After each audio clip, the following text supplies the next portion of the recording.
సికింద్రాబాద్లోని doctor Narayana college of hotel మేనేజ్మెంట్లో 100% job guarantee 966365 ఒకసారిగా ప్రజలు ఆదరణ ఓట్లు నోట్లు ఈ విషయాలు మనం పక్కన పెడితే తెలంగాణ ఉద్యమంలో కీలకంగా మారిన తర్వాత అప్పుడు టీఆర్ఎస్ ప్రభుత్వంలో కోదండరామ్ గారి యొక్క పొజిషను కీలకంగా ఉంటుంది, ఒక ముఖ్య పాత్ర పోషిస్తారని అందరూ అనుకున్నారనమాట.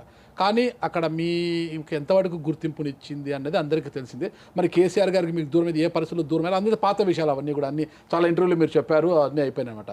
కేసీఆర్ గారికి దూరమైన తర్వాత సొంత పార్టీ పెట్టారు, అది కూడా మనకు అంత గుర్తుంటే మీకు నోట్లు లేవు, మీ దగ్గర ఓట్లు కావాలంటే నోట్లు కావాలి కాబట్టి మీరు వ్యాపారస్తులు కాదు, మీరు సినీ గ్లామర్ కాదు, ఇంకొకటి కాదు, మంచి మాటలు మాత్రమే చెప్పగలరు తెలంగాణ సమాజానికి. కానీ తెలంగాణ సమాజం మీ వైపు నిలబడాలంటే ఓట్లతో పాటు నోట్లు కావాలా అంటున్నారు.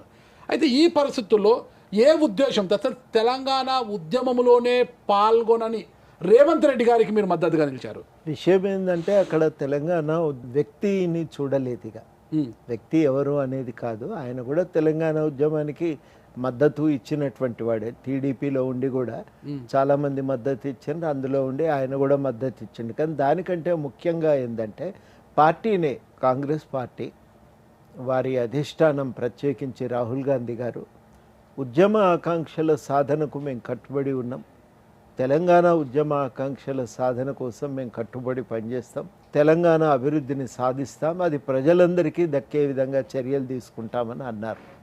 అప్పుడు మా ఆకాంక్షలకు ఆయన చెప్పిన మాటలకు మధ్యన కొంత సారూప్యత వచ్చింది, పొంతన కుదిరింది. కాబట్టి ఖచ్చితంగా ఆ అవకాశాన్ని మనం ఉపయోగించుకుందాం. ఇప్పుడు కేసీఆర్ గారి వల్ల వచ్చిన పెద్ద సమస్య ఏంటంటే నిరంకుశమైన పాలన, ప్రజలను లెక్క చేయకపోవటము, ఇష్టానుసారంగా అధికారాన్ని చెలాయించటము, వాటన్నింటికంటే మించి ప్రశ్నించినటువంటి వాళ్ళను వేధించటము, అరెస్టులు చేయటము, ఇట్లా రకరకాలైనటువంటి పద్ధతుల్లో ఒక నిరంకుశ పాలనను సాగిస్తూ పోనీ తన తెలంగాణ అభివృద్ధి కోసం పనిచేసిందా అంటే తెలంగాణ పేరు చెప్పి అధికారాన్ని నిలబెట్టుకునే ప్రయత్నం చేసిండు, అధికారాన్ని మాత్రం స్వప్రయోజనాల కోసం వాడుకున్నాడు. చేసినవన్నీ తప్పుడు పనులు. మేమెన్నడూ కూడా కేసీఆర్ తప్పులు తెలిసి చేసిండని అనుకోలేము. ముందు ఒక 4-5 ఏళ్ళు పట్టింది మనకు ఇది కాదు, ఇది ఉద్దేశపూర్వకంగానే తొవ్వయించుకున్నాడు అనేది. కాబట్టి ఆయన మాకు అర్థమైంది ఏంటంటే ఏవో తెలవలేదు, ఆఫీసర్లు తప్పు చేసినారు, అందుకని ఈ విద్యుత్ కొనుగోలు ఒప్పందం తప్పు, అక్కడ ప్రాజెక్టు డిజైన్ తప్పు జరిగినాయి, మనం వాస్తవాలు చెప్పుదామనే ఆలోచనతో మేము బయలుదేరినాం. కానీ దాన్ని వాళ్ళు సహించలేదు. అప్పుడు మాకు అర్థమైంది ఉద్దేశపూర్వకంగానే ఈ తొవ్వలో పయనిస్తున్నారు, అధికారాన్ని ఆస్తులు అంతస్తులు కూడబెట్టుకోవటానికే తప్పగాని ప్రజల కోసం వాడట్లేదు అనేది అర్థమైంది. అది అర్థమైన తర్వాత చాలా సీరియస్గా ఇక మన పాత్ర ఏంది మనం నిర్ణయించుకోవాల్సిందే అని అనుకున్నాం. ఆ పద్ధతుల్లోనే మరి మేము పనిచేయటం కూడా ప్రారంభమైంది. సార్ మీరేమో ఇలా అంటున్నారు, ఆయన తప్పుడు తోవలో పోతున్నారు, నిరంకుశత్వ పాలన కేసీఆర్ గారిని, ఆయన పాలన బాగుంది, మంచి వ్యక్తినే కదా, ఆర్ఎస్ ప్రవీణ్ కుమార్ లాంటి వాళ్ళు ఆయన వెంట నడిచారు, చివరికి బీఎస్పీలో ఉన్న ఆయన ఒక్కసారిగా యూటర్న్ తీసుకొని యువతలకు వచ్చేసారు కదా, ఆయనతో కలిసి చట్టాపట్టాలు వేసుకుని తిరిగారు కదా. ఆయన ఎందుకు పోయిండు, ఏ అవసరాలకు పోయిండు, నేను దాని గురించి మాట్లాడదలుచుకోలేదు. అది ఆయన వ్యక్తిగతమైన ఆయన నిర్ణయము. ఆయనను మీరు అడిగితే సమాధానం చెప్తాడు. నేను చాలా ఖచ్చితంగా నాకున్న అంచనా అయితే నేను దానికి కట్టుబడి ఉన్నా, ఆ అంచనా ప్రకారమే నా నిర్ణయం తీసుకున్నా. ప్రధానంగా నేను అనేది ఏంటంటే చాలా ఇవేవో పొరపాటున జరిగినవి కావు. చెప్పింది ఒకటి, ఆయన చేసింది మరొకటి.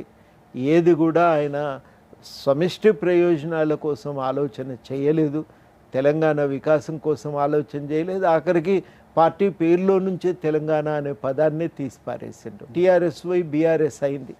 ఇక మొన్ననైతే కేసులు ఎవరో పిలుపునిచ్చిండ్రు, నాకు సంబంధమే లేదు, నేను ఏ కేసులో ప్రత్యక్షంగా నేను పాల్గొనలేదు ఏ ఘటనలోనూ, కాబట్టి నాకు ఉద్యమానికి కూడా ఆయన సంబంధాలను తెగదెంపులు చేసుకున్నాడు. ఇంకేముంది, ఉద్యమాలతో సంబంధాలు తెగిపోయి తెలంగాణతో సంబంధాలు తెగిపోయి కేవలం స్వప్రయోజనాలే ప్రధానమైపోయి ఇవన్నీ జరిగిన తర్వాత ఇంకేం మాట్లాడతాం? మాలాంటి వాళ్ళు ఏమైనా మాట్లాడితే వేధింపులకు గురి చేసిండ్రు, కేసులు పెట్టిండ్రు. నా మీద ఒక 5-6 కేసులు ఉన్నాయి, నేను ఒక 15 సార్లు 20 సార్లు అరెస్ట్ అయినా నేను. మీరు ఉద్యమ కేసుల గురించి ఇప్పుడు మాట్లాడుతున్నారు కదా, తెలంగాణ ఉద్యమ కేసులు అన్ని కూడా ఆ రోజు కేసీఆర్ గారు ఎత్తేయలేదా? కొన్ని ఎత్తేసిండ్రు, రైల్వే కేసులు మిగిలిపోయి ఉన్నాయి, కొన్ని ఉద్యమ కేసులు కూడా అక్కడక్కడ మిగిలిపోయి ఉన్నాయి. మా దృష్టికి వచ్చినవన్నీ నాయన నరసింహారెడ్డి గారు హోమ్ మినిస్టర్గా ఉన్నప్పుడు చెప్తే కొన్నింటినే ఆయన రద్దు చేయించాడు. కానీ కొన్ని ఇంకా అట్లా మిగిలిపోయి ఉన్నాయి, కొన్ని ఉన్నాయి. అదొక భాగము. ఈయన వచ్చిన తర్వాత అధికారంలోకి వచ్చిన తర్వాత పెట్టిన కేసులు ఉన్నాయి, ఇది రెండవ భాగం. ఈ కేసులు మిగిలిపోయి ఉన్నాయి. ఇవాళ ఈయన కేసీఆర్ పెట్టిన కేసులు. మరి ఇప్పుడు రేవంత్ రెడ్డి గారు తీసేస్తారని నమ్మకం మీకుందా?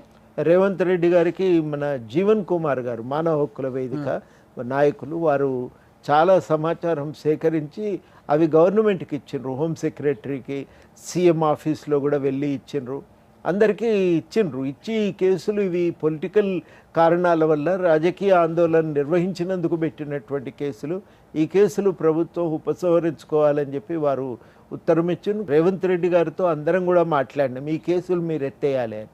ఇప్పుడు రేవంత్ రెడ్డి గారు ఏమంటున్నారంటే దీన్ని పకడ్బందీగా మనం రద్దు చేయాలి, ఈ కేసుల్ని అసెంబ్లీలో ఒక చట్టం లాంటిది తెచ్చి నేను ఈ కేసులు రద్దు చేస్తా అనేటువంటి మాట వారు మాకు హామీ ఇచ్చారు.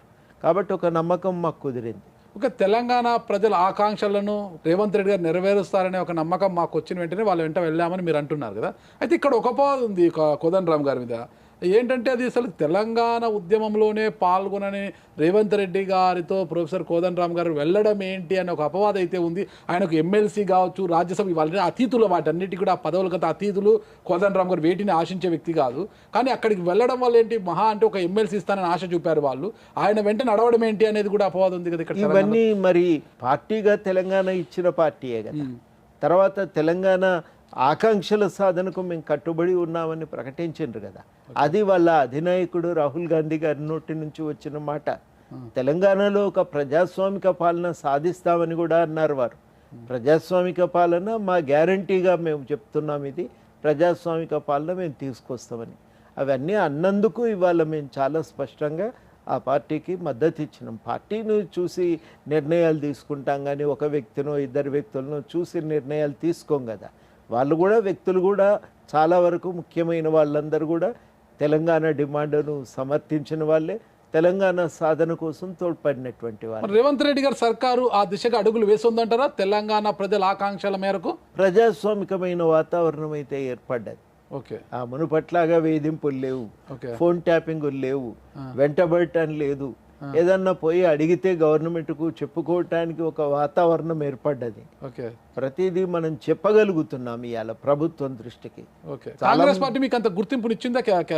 రేవంత్ రెడ్డి గారి సర్కార్ మీకు అంత గుర్తింపునిచ్చిందా?